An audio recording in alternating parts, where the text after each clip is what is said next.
देवसेना के खत्म करके वो जानकी के तड़पाए वैसा लागत रहे हमरा, लेकिन छे देवसेना हमेशा बच जाले।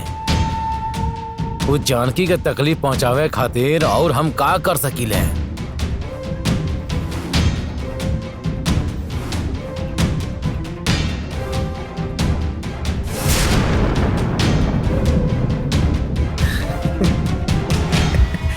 खिड़की बजे लागल। ओह, लगा था वो आत्मा एजा आ गई बिया। आवे दो ओकरा के, हमरा पास बादशाह भाई के दिहल ताबीज बा।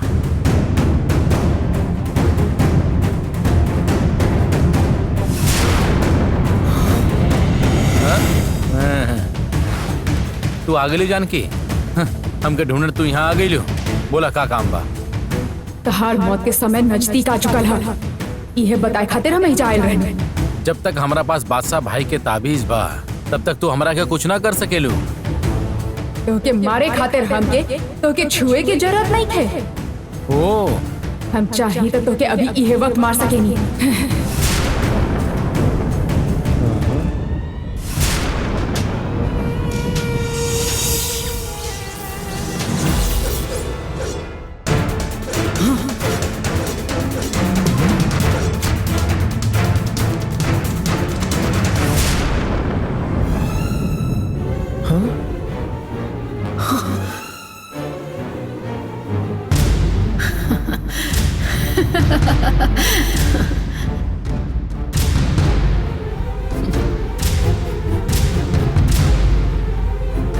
खाली इतना ही ना, तू जौन जमीन पे चल रहा बड़ा, तू जमीन के फाड़ के हम तो के पाताल में अपन पैर से अंदर धकेल सकेनी। देखे चाहत बड़ा?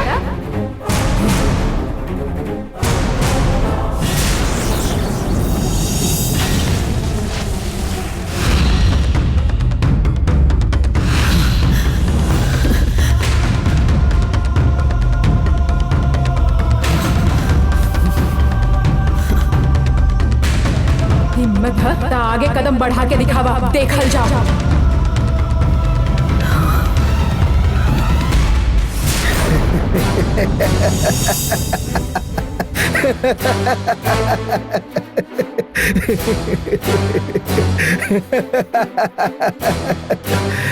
हमके ताबीज देवे वाला बादशाह भाई दिन में रोज 5 बार नमाज पढ़े ले। बादशाह भाई कोनो आम इंसान नहीं खन, वो हमेशा मौलवी के साथ रह ले। यही खातिर उनका पास बहुत बड़ा ताकत बा। बादशाह भाई के ताबीज जब तक हमरा पास बा तब तक हमरा कोनो बात के फिक्र नहीं खे। उनके नाम के जाप करते अगर हमके कुछ भइल ना तो हमरा के जरूर बचाइए। तोहरा के सामने हम एकरा पे चल के दिखाओ तनी, देखा।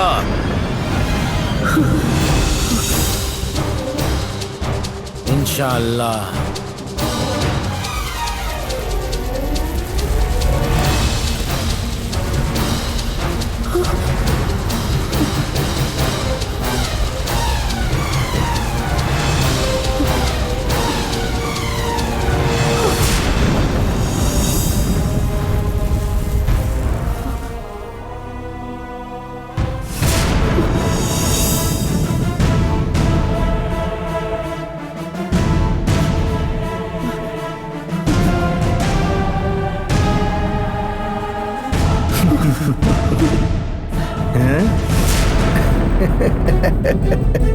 हमारे पास रहे वाला ताबीज के शक्ति के एहसास तोरा हो गए लोगी ना? तू अल्लाह पे भरोसा रख ले बड़ा, इसे वो तो हर जान बचाई ले। बाकी अल्लाह के नाम के अपन स्वार्थ खातिर इस्तेमाल करके तू हमेशा हमसे बच ना सकेला। कहे ना बच सकी ने, जब तक हमारा पास ताबीज बा तब तक हमारा केहू कुछ ना कर पाई। अल्लाह के शक्ति खाली अच्छा लोगन के साथ ही हमेशा रहेला। तहरे जैसन पापी लोगन के साथ अल्लाह के आशीर्वाद हमेशा ना रहेला। तुझे ताबीज बांधे बड़ा, एक दिन कहीं ना कहीं खुद से जाके गिर जाए और वो दिन हम तहर जान ले।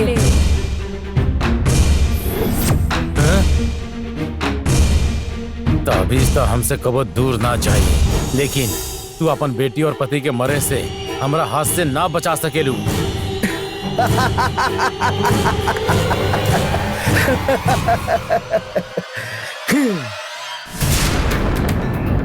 गंगा, नंदिनी के संगे तहार जौन भी गलतफहमी बा वो दूर हो जाए, यही से हम तारा के मंदिर लेके आयल बानी। तू देवी के मन से आराधना करा, फिर नंदिनी के बारे में तू ज्यादा सोचल बंद कर दे। आवा। अगर देवी माई का आराधना कल जाई तो हमन का सारी इच्छा पूरी करियन। नंदिनी की खत्म करे के ख्याल हमरा दिमाग से इतना जल्दी ना जाए वाला बा।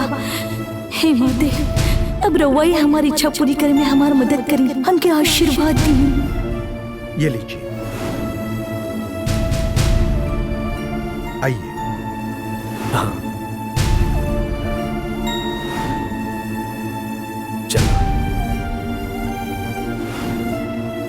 अब ठीक बाड़ा ना? ठीक बानी पंडित जी। केकरे नाव से अभिषेक करे के हाँ, बाद माता ठीक बा, ठीक बा। गंगा, एगो अर्जेंट कॉल आवता, मंदिर में फोन न उठा सके नी, तू दर्शन कर ला, हम फोन पे बात करके आवता। ठीक बा। ओम शक्ति पराशक्ति, ओम शक्ति पराशक्ति, ओम शक्ति पराशक्ति। हे पराशक्ति, हमारा सारा इच्छा पूरा कर दी, सारा मुसीबत के दूर कर दी।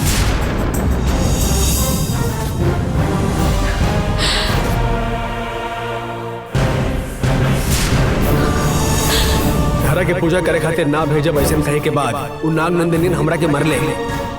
माधवी खाली हमरा के ही नहीं, मंत्र शक्ति के इस्तेमाल करके पूरा घर वालन के बेहोश कर देले रहे। हमके पूजा में लेके जावे से पहले इनकरा के और घर के सारा लोग के बेहोश काहे कर देनी? अगर वैसा ना करती तो हमनी पूजा खातिर ना जा पाती। ओकरा खातिर रउआ जी कहनी वो गलत बा। अगर तोहके तकलीफ भइल हा तो हम माफी मांगतानी। बाकी ई सब हम तहार लिहल उहल कसम के पूरा करे खातिर ही कइले रहे। राजशेखर के अस्थियन के कसम देते हुए ले बड़ो पूरा ना भाई तो राजशेखर के आत्मा के शांति ना मिली। तोहके वो नंदिनी के अभी मारे के होखी।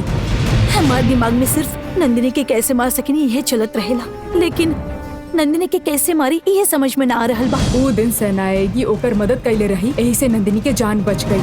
ई वक्त नंदिनी घर में अकेली होखी। तू अभी ओकर घर जाके वो नंदिनी के मार सकेलू।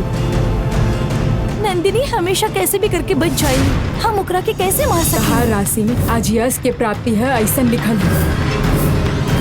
नाग नंदिनियन के हथियार अभी सेनाएगी के घर में रखल हुआ है, ओकर इस्तेमाल से तू नंदिनी के मार सकेलू। पूर्णिमा के पहले नंदिनी के ना मारलू तो हम खुद के मार ले ऐसा कसम खैले बड़ो। पूर्णिमा पास आवे वाला है। अरुण और देव सेना तो उसे बहुत प्यार करेले। उनके कौनो भी तकलीफ हो के ऐसा कुछ मत करिहा। नंदिनी के मार के तो के अपन जान बचाए के होखी। अभी जाके तू नंदिनी के मार के वापस आवा। नंदिनी के मारे खातिर हमारी मदद करी, ऐसा हम देवी से प्रार्थना करत रही। नंदिनी घर में अकेली भी आकर मतलब देवी रउआ के जरिए हमके रास्ता दिखा के ओकरा के मारे खातिर हमारी मदद कईनी। हम अभी जाके नंदिनी के खत्म कर देब। गंगा, अरुण अरुण गंगा, गंगा, अरुण। हाँ?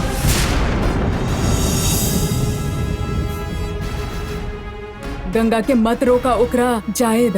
हम ओकर मन बदले के कोशिश करत रहनी, लेकिन रउआ एजे आके सब कुछ बिगाड़ देनी। नंदिनी के मौत सिर्फ और सिर्फ गंगा के हाथ ही लिखल है। ओकरा अपन काम करे दा। नंदिनी के खिलाफ जाके हम अपन पिताजी और ससुर के खो देले बनी। अब हम गंगा के ना खोए के चाहिए। रवा हमार पिताजी और परिवार के जो मदद कैले बानी ओकर खातिर हम कुछ भी करे के तैयार बानी। जितना पैसा चाहिए दे दे, ओकर बाद एजे से चल जा, हमनी के खुशहाल जिंदगी जिए दा। केकरा चाहिए तहार पैसा? हमनी से दूर रहे खातिर का चाहिए बतावा, हम तैयार बानी। तुमके कुछ भी पता ना है इसे, तू नंदिनी के तरफ से बोल रहल बड़ा। अब हम तुमसे और कुछ छिपा के ना रख सकता नहीं। तू हमरे साथ चला, तुमके जे बात पता ना है उ बारे में हम बताई। फिर तुमके नंदिनी के तरफ रहे के है या हमनी के तरफ रहे के है, खुद ही समझ जाइबा। हमरा के कुछ मत बतावा, रवा हमने से दूर रही बस इतना जाता काफी है। नहीं, बाकी ओकरा से पहले तुमके जे पता होके के चाहिए बता के जाए। चला। ए,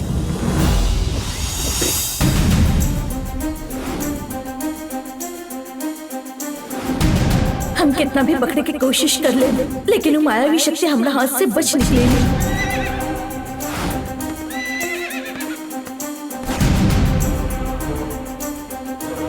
जल्दी ओकरा पास जी काल चक्र बा, वो हमरा के मिले के चाहिए।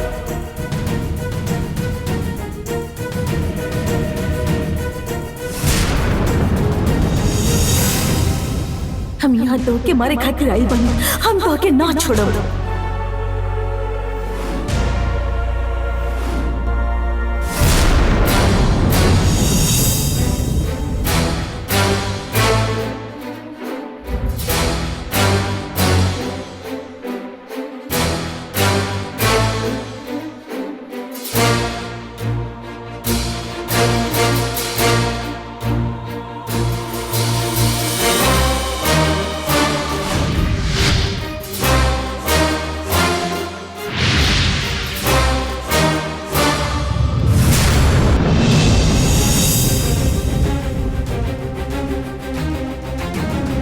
कुमकुम की शक्ति के जरिए मायावी शक्ति के बारे में पता चले ओकरा पहले हमके मायावी शक्ति के बारे में सब कुछ जाने के होगी।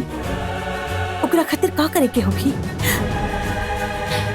कहाँ रख देली बा?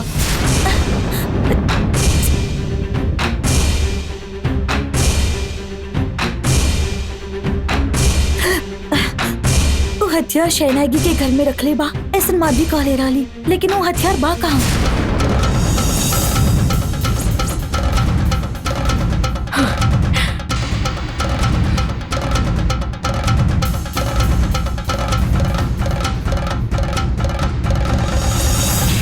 काल चक्र साथ में लेके मायावी शक्ति जंगल में जहाँ रही वहां देखा था नहीं।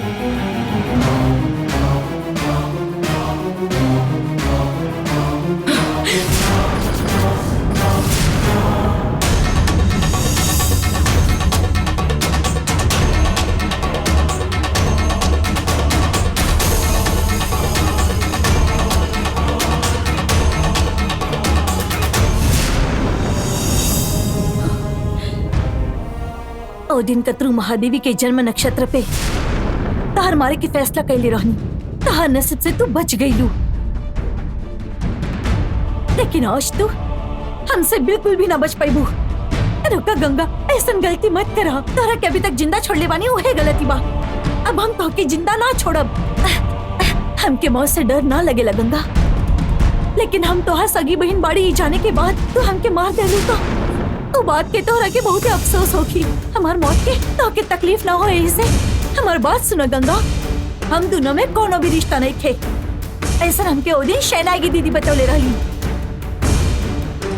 अब वापस ही सगा बहन के नाटक दिखा के हमके फंसावे की कोशिश मत करा। ठीक बा, तू विश्वास मत करा, लेकिन वनदेवी के मंदिर में काल चक्र के पहुंचावे खातिर हमरा अलावा दूसरा केहू नहीं थे। वनदेवी के हमारी फर्ज पूरा करल बाकी बा, यही से हमके जिंदा रहे के होगी। हमरा खातिर ना सही, लेकिन वनदेवी खातिर तो जिंदा रहे के होगी गंगा। तोरा खातिर वनदेवी की फर्ज तो मायने रखत होगी ना, और हमरा खातिर पापा जी के अस्थि पर लेहल कसम मायना रखेली। हमार कसम पूरा करे खातिर अब तो के मरे के ही होगी। गंगा, राजशेखर वनदेवी के धोखा देले रहलस, और के जी के कौन हक ना रहल, तो के भी जी के का हक बा? तो के हम भगवान की तरह पूछली, फिर भी तू हमरा के धोखा देलू। ऐसे तोरा की जी के कोनो हक नहीं थे। तो के हम भगवान की तरह पूछली, फिर भी तू हमरा के धोखा देलू। ऐसे तो के जी के कोनो अधिकार नहीं थे। हमार बाबूजी के खून कैले होगा, सिर्फ तू हमार बाबूजी की जान ना ले रहलू। हमार होखे वाला बच्चा की बीमार देलू। ये बात तू जाने लू का गंगा? हम तो हर बाबूजी के नाम मरले बानी, तो कब्बा अपन गलती मल्ले बाड़ू का? तो हर दिल में कोनो कभी बारे में हमदर्दी नहीं थे। ऐसे नाक से बात करते जे जा चुकल बड़े वापस ना आई हैं। हम क्यों रहे हमारे परिवार के तकलीफ देवे वाला तू? अब आगे दुनिया में ना रहे की चाहिए। शक्ति नाक के मौत नहीं के ऐसा कह के जे तू पाप कहने बाड़ू, मन करा के हमें ही वक्त खत्म कर देता नहीं। अपन जान बचावे खातिर तू कालू के चरणन में आइल बाड़ू ना। अब वो कालू के सामने ही हम तो के मारे वाला बानी। हे भगवान, नाग शक्ति के इस्तेमाल करके तू सबके मार देलू ओकरा खातिर। हमरा ही रूप लेके हमके तकलीफ होगी ऐसा सोच के जे व्यवहार के लिए बड़ू तो ओकरा खातिर अब हम तोहरा के अपना हाथ से मारे वाला बानी। हे भगवान, मेरे खातिर तैयार हो जा। ना गंगा, हमार बात सुनो। गंगा, ऐसा मत करो, ऐसा मत करो।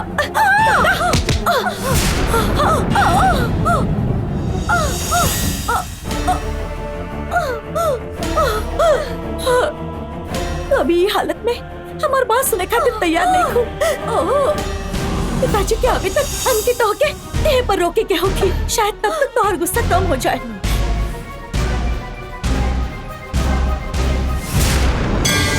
लालू, अब रउआ ही हमारी रक्षा करें।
नंदिनी,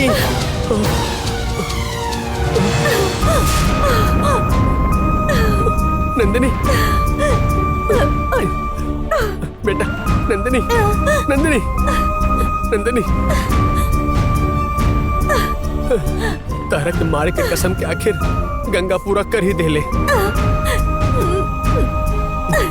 नाग देवता से लेहल हथियार के इस्तेमाल करके तारा के मार दे ले। नंदिनी, गंगा तहार सगी बहन भी ई बात पे गंगा विश्वास रखे ऐसा तारा के लागत रहे, लेकिन तहारी विश्वास बेकार चल गई नंदिनी। सब कुछ खत्म हो गई। गंगा तहार सगी बहन भी ई बात पे गंगा विश्वास रखे ऐसा तारा के लागत रहे, लेकिन तहारी विश्वास बेकार गई नंदिनी। सब कुछ खत्म हो गए। गंगा तहार और ओकर रिश्ते के बारे में जाने खातिर जब एज आयल रहली तब ओकर जान के खतरा ना होके यही से हम तहार और ओकर कोनो रिश्ता ना बाई से झूठ बोल के हम ओकरा के वापस भेज देले रहनी। वो दिन हम झूठ बोलले रहनी ओकर वजह से आज तो हर बहन तो हर जान ले ले।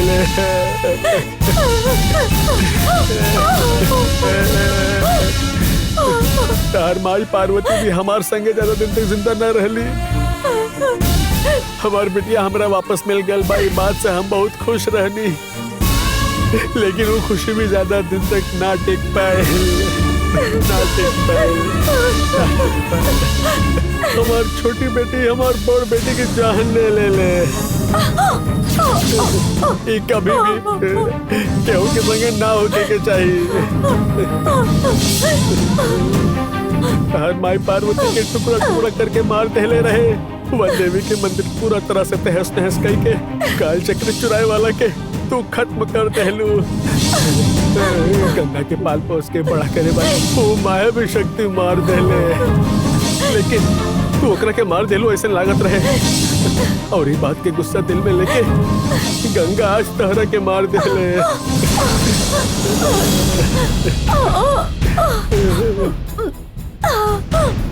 तहर माई हमरा के किन्नर बनौले रहे, ई बात के भी हम सह लेनी। तहर माई हमरा के छोड़ के चल गई, ई बात के भी हम सह लेनी। तहरा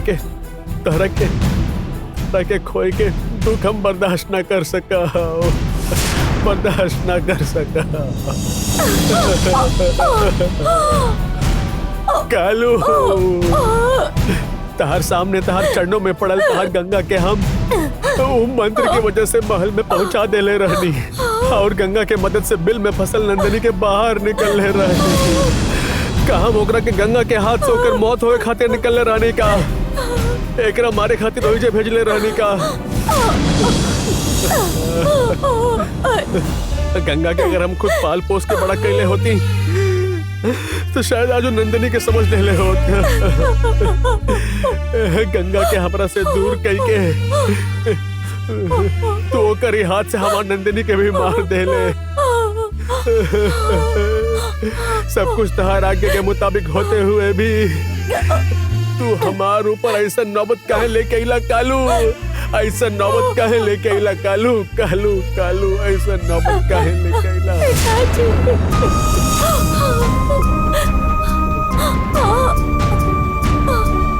नंदिनी तारा के अकेले छोड़ के ना जाए के चाहत रहे, गलती हो गई। हम नंदिनी ना बानी पिताजी, हम